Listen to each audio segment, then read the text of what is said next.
லைவ்ல அமித் பாடிட்டுருக்காரு, பார்வதி ஆடிட்டுருக்காங்க. அப்படி கேட்கறதுக்கு அவ்வளோ ரம்யமா இருந்துச்சு. இந்த பக்கம் பார்த்தீங்கன்னா என்னாச்சுன்னா, கமர்தீன் வந்துட்டு சாதனா சாரி சாண்ட்ரா கிட்ட போயிட்டு இந்த மாரி சொல்றாங்க. பிரச்சனை ஆயிடுச்சு. திருப்பவும் பேட் டச்சுன்னு சொல்கிறா. அது அவளை பேட் டச்சுன்னு அவளுக்கு தோணுச்சா, அதனால தான் சொன்னேன்னு சொல்கிறா. கேமரா முன்னாடி இப்படி ரெஜிஸ்டர் பண்ணுறா.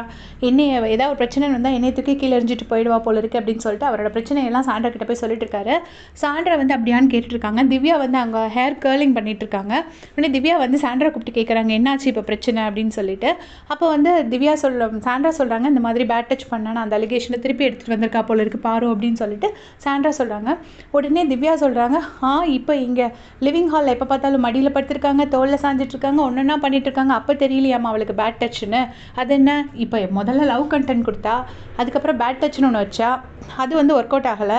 அடுத்து என்ன பண்ண, முதல்ல ஃபுல்லாக சண்டை போட்டுட்டு இருந்தா, அதுக்கப்புறம் பேட் டச்சுன்னு ஒன்று சொன்னா, அதுக்கப்புறம் லவ் கண்டென்ட் கொடுத்தா, இப்போ ஒரு கண்டென்ட்டுமே இல்லை போல இருக்குது. ஸோ தனக்கு பிரச்சனை வந்துடும்னு கமர்தீனை தூக்கி வெளியில் போடுறான்னு பார்க்குறா போல இருக்குது. நேற்று அந்த டாஸ்கில் நம்ம எல்லோரும் சொல்லியிருப்போம், பாரு வந்து கமர்தீன் கேம் அமுக்குறான்னு நம்ம சொல்லியிருக்கோம்ல. ஸோ அதனால் கமர்தீனை பற்றி இப்போ அவனை எப்படியாச்சும் பிடிச்சி வெளியில் போடலான்னு பார்க்குறா போல இருக்குது அப்படின்னு சொல்லிட்டு திவ்யா சொல்லிட்டு இருக்காங்க. ஆனால் கமர்தீனுக்கும் திவ்யாவுக்கும் சுத்தமாக ஆகாது. பட் ஸ்டில் இந்த இடத்துல வந்து திவ்யா வந்து கமர்தீனுக்கு சப்போர்ட்டுக்கு வராங்க.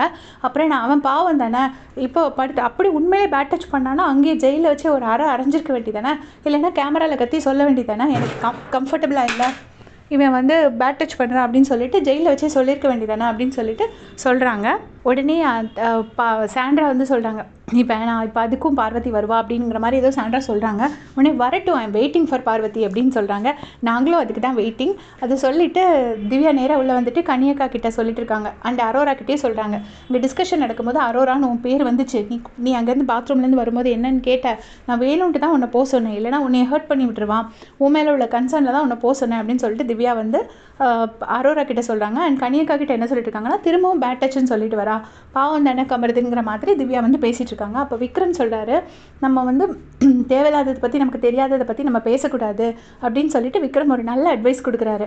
உடனே வந்துட்டு திவ்யா என்ன சொல்கிறாங்கன்னா, இல்லை நம்ம இல்லாதது பேசலை, நேற்று அவங்க சொன்னது தான் நம்ம சொல்லிட்டு இருக்கோம் அப்படின்னு சொல்லிட்டு திவ்யா சொல்கிறாங்க. அப்போ கனியக்காவும் அதே திவ்யாவுக்கு சப்போர்ட் பண்ணி சொல்கிறாங்க, நேற்று நடந்துச்சுன்னா பரவாயில்ல, முன்னாடி நடந்தது இப்போ சொல்கிறான்னா நம்ம அதை கேட்க தான் வேணும் அப்படிங்கிற மாதிரி கனியக்காவும் சொல்லிட்டு இருக்காங்க. ஸோ இதான் இங்கே சண்டை போயிட்டுருக்கு. இதே மாதிரி அப்படியே செஞ்சுக்க சேனல் சப்ஸ்கிரைப் பண்ணிக்கோங்க. தேங்க்ஸ் ஃபார் வாட்சிங்.